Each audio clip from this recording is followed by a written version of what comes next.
Hello, welcome to this lecture, and here we'll talk on a rigid body and its equilibrium. Now, when can I say that a body is rigid body? Even though if you apply force, even though you influence body, the shape or size of the body doesn't change. I mean that the distance between any 2 points or a particles in the body will not change even though you apply force. So shape or size doesn't change at all. So discussion is on the rigid body and what is the equilibrium of the rigid body. Now I've got two conditions. One is actually translation equilibrium, and another one is the rotational equilibrium. So I have to talk individually. One is translation equilibrium, another one is rotational equilibrium. So you can tell that the rigid body is in equilibrium when there is translation equilibrium as well as the rotational equilibrium. So we'll discuss one by one. So now what about the translation equilibrium? Remember that rigid body in which the shape doesn't change can be in translation motion as well as in rotational motion. Now we'll have talk on the translation motion. I have got a body having some mass m which is moving maybe in a straight line, or it is actually a linear motion or a translation motion with some speed v, or it can be at rest also. Now this can happen only when if I apply some force, right? If the total sum of all the forces, I mean vector sum of all the forces acting on the body is 0, then obviously the body will be at rest or it will move with a constant speed. Now let me say there are different forces acting on it. Let one is F1, another one is F2, F3, there are n number of forces acting on it. So because of these forces, the body will move with certain velocity.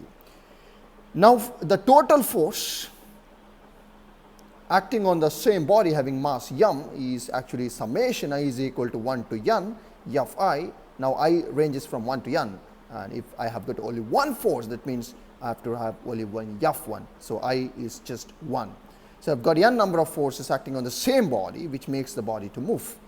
Now I can tell that the body is in translation equilibrium if the total force acting on the body, that is nothing but the vector sum of all the individual forces, is equal to 0. Then I can tell that the body is in translation equilibrium. In another way, Newton's second law says F vector is equal to dp vector by dt. The total forces acting on it will produce some momentum. The rate of change of momentum is equal to the force applied on it. So if this is equal to 0, obviously can tell it's a translation equilibrium, and that means dp by dt is also equal to 0. This means p vector total is equal to constant. That means the total momentum of the body, which is in translation motion, is as conserved, or it is constant. That means there is no change in speed or the body will be at rest. So this is about the translation equilibrium. So we got two cases. One is the body is at rest when the total external force acting on the body is 0. The second case is the body will move with a constant speed, in the sense constant speed or constant velocity means there is no change in acceleration.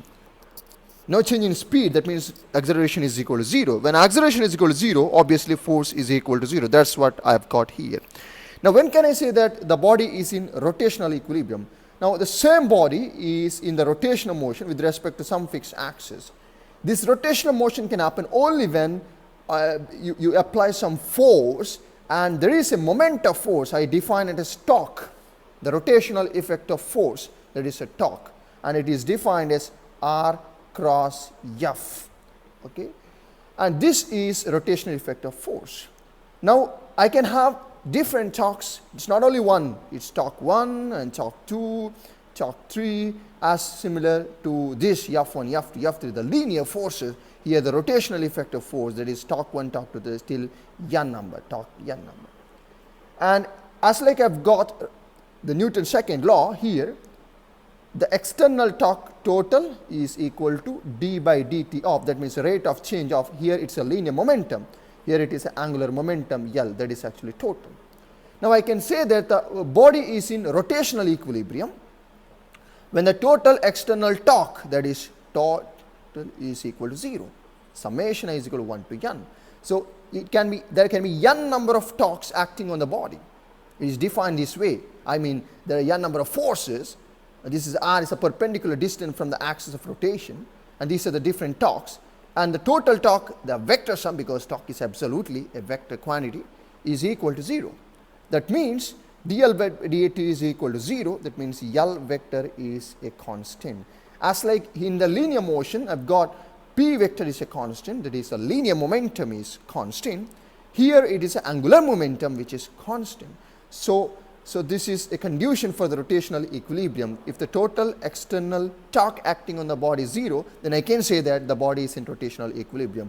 So in general, if I want to tell the body is in equilibrium, the body has to be in translation motion as well as in the rotational equilibrium, translation equilibrium and rotational equilibrium. So thank you.